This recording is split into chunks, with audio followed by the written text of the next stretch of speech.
Hello, and thank you for coming. My name is Mary Kay Ball. I'm one of the reference librarians here at the Barberton Public Library, and I'd like to welcome you to my presentation on Valentine's Day. I know it's a few days after Valentine's Day, but I think you might kind of enjoy the little bit of information I found while doing research for this.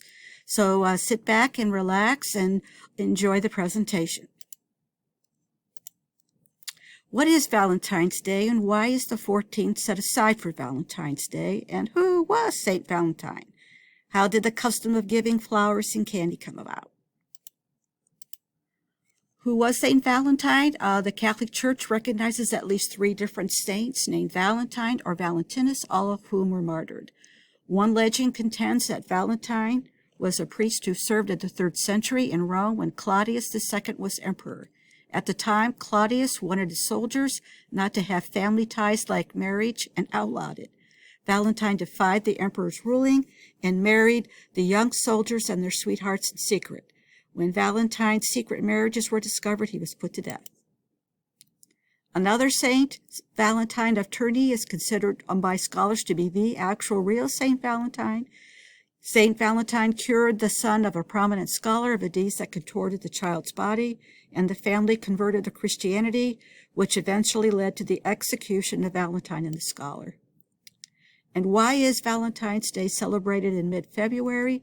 And some believed it's to commemorate the anniversary of Valentine's death on or around February 15th.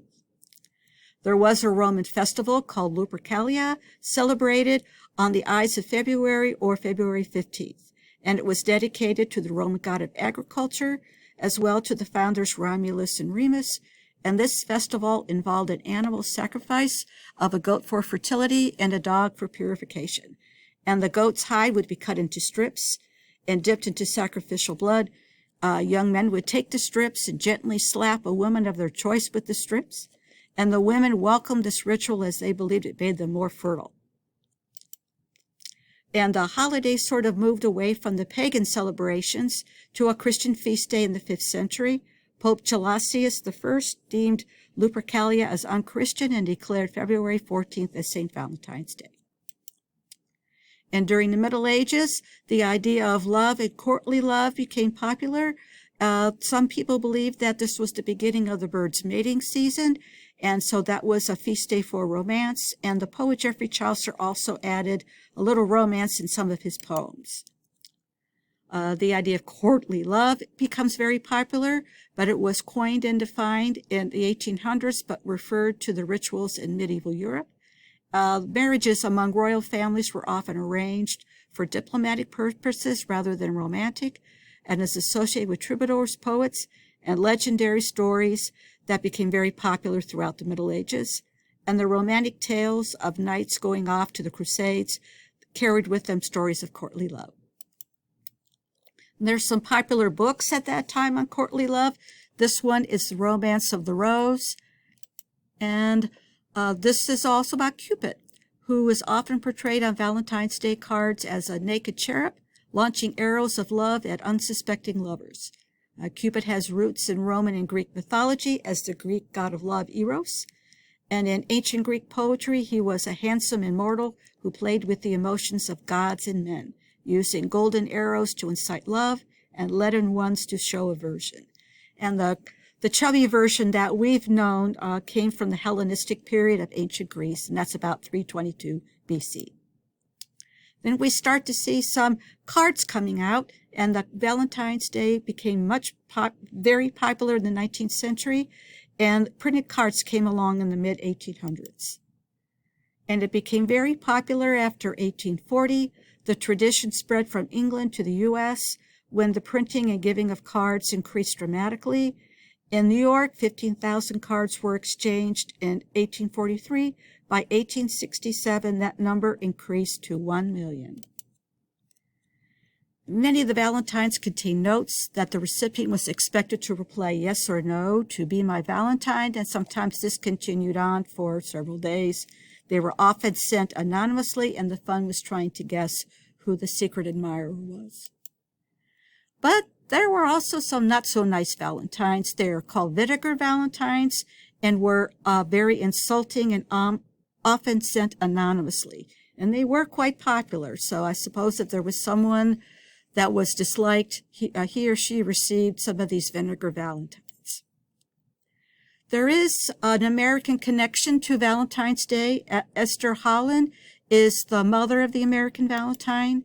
She made some homemade lace valentines and gave them to her brother, who was a traveling salesman. He sold all of them in one visit, and her cottage business grew quite a bit in the mid-19th century, and she utilized friends and family members to make her valentines.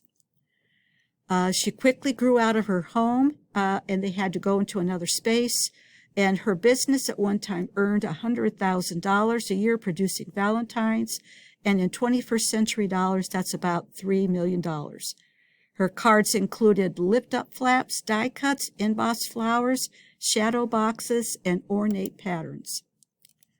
How did Valentine's Day become associated with the heart? And some take research back to that the heart resembled a woman's bottom bent over. Another that it represented the shape of ivy leaves or other plants that were symbols in ancient Greece and Rome. And some feel that the stylized heart was a version of the real human heart without the aorta and the veins. And it can be traced back to the Middle Ages, where the heart can be found on playing cards, and also the Christian image of the Sacred Heart of Jesus that shows a stylized heart. So it's a quick little view of playing cards and the Sacred Heart of Jesus. And the human heart is not only a functioning organ, it's a symbol of love.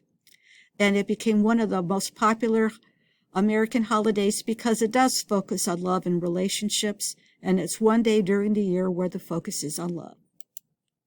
And we'll show you a little bit about Valentine pop culture. Music is a very important part of our musical traditions, and love songs go back to ancient antiquity.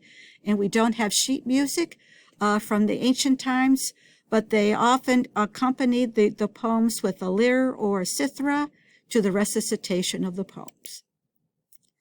And in the Middle Ages and in the Renaissance, the songs dealt with courtly love, and the troubadours sang them throughout the Middle Ages and the Renaissance. And we have chivalric songs involving gallant knights and damsels in distress.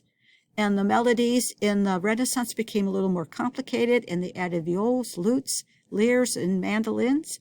And wandering minstrels often sang bawdy songs and bold ballads. We do have some modern songs that still carry through now, including some ballads by Frank Sinatra, soulful music from R&B, and who doesn't love a good love song? So there are plenty of love songs to share and stir the heart. I'm going to just play a few for you today. This is I Will Always Love You, that Dolly Parton wrote as a loving and goodbye tribute to her partner, Porter Wagoner. She was going to set out on her own. And the song also appeared in some movies, including The Best Little Whorehouse in Texas and in Whitney Houston's The Bodyguard. And this song became #1 and is one of Whitney's best ballads.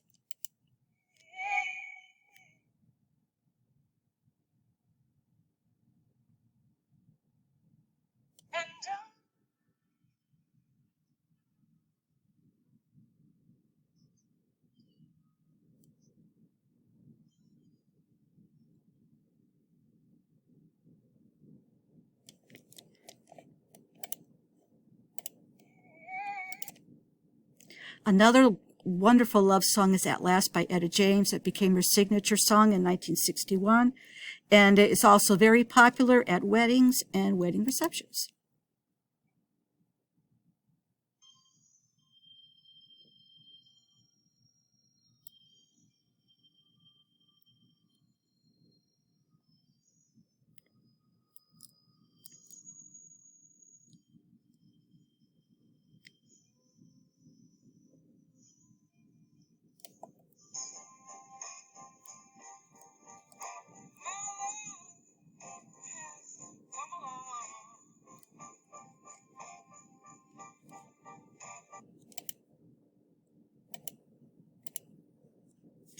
Another fun love song is Love Me Tender, a 1956 song recorded by Elvis Presley, and it was adapted from a melody, a Civil War ballad, Aurelie.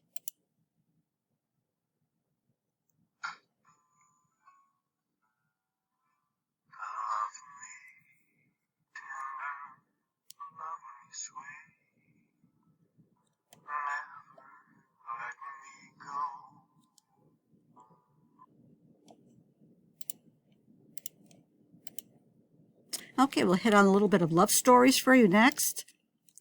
One of the popular plays is William Shakespeare's tragedy, Romeo and Juliet, about two young star-crossed lovers whose deaths ultimately reconcile their feuding families. It was among his most popular plays, including Hamlet. And if you want to see a modern version of this, it's West Side Story by Leonard Bernstein. And for some novels, we have Charlotte Bronte's Jane Eyre. We have a poor, mistreated heroine, a dour, misunderstood hero, and a mad wife locked in the attic. If that's not romance, we don't know what is. And so if you haven't read it yet, this is a spoiler alert. She did marry him, and they lived happily ever after. On a little bit for movies. Casablanca. So on the eve of World War II, Rick Blaine encounters a former lover, Ilsa, while she's trying to flee Morocco with her husband. Will they get back together? Oh, we don't know. You have to watch the movie. No matter what happens next, Rick and Ilsa will always have Paris, and we will always have them. Here's looking at you, kid. Another popular movie released in 1997 was James Cameron's Titanic, and it has a doomed love story. Leonardo DiCaprio's Jack and Kate Winslet's Rose found each other on the Titanic, but one does not survive. And what they're often asked whenever they do news conferences is whether their characters could have shared that piece of wood. And these are some of the books that I used for my presentation today.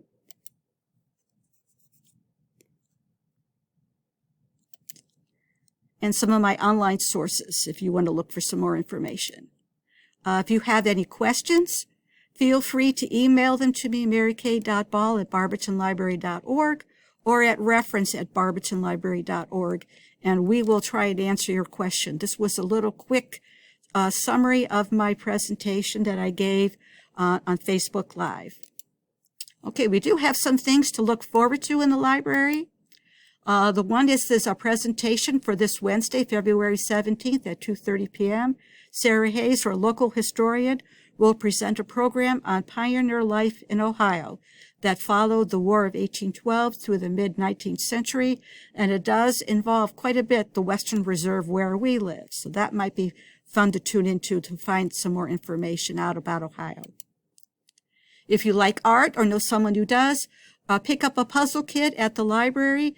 You can create this really cute puzzle tree that our librarian Dio will show how to do this on Facebook Live. The kits can be picked up at the customer services desk beginning the week of February 15th while supplies last, and the program will be presented at 11 a.m. on February 23rd. If you get a kit and you miss the presentation, you can always check in later. It'll be on the library's web page under virtual adult programming. If you like peanut butter, you might want to join me on March 1st for National Peanut Butter Lovers Day, and I'll tell you a little bit about peanut butter, how it became an important part of the American diet, and that will be a virtual Facebook Live presentation for Monday, March 1st at 2:30 p.m. So show up with your peanut butter sandwich and your favorite glass of milk, and we'll get underway. If you like basketball, you might enjoy this presentation by Sarah Hayes. It's on Wednesday, March 17th at 2:30 p.m., and she'll talk about the magical season for the 1975-76 Barberton High School team as they won 26 games and headed towards the state championships. Also on that same day, it's St. Patrick's Day, and Paula, our reference librarian, will show you a little bit about the holiday and why St. Patrick and the Irish are so important in our culture today. And this will be presented on Facebook Live on Wednesday, March 17th at 6:30 p.m. So it'll be lots of fun. All the programs coming forth on the library, in the library program. So library is open. We're open Monday and Tuesday, 10 to 8, Wednesday and Thursday, 10 to 6, and Friday and Saturday, 10 to 5. Thank you very much for your time. It was wonderful to give you this presentation today. Have a good day and stay safe and stay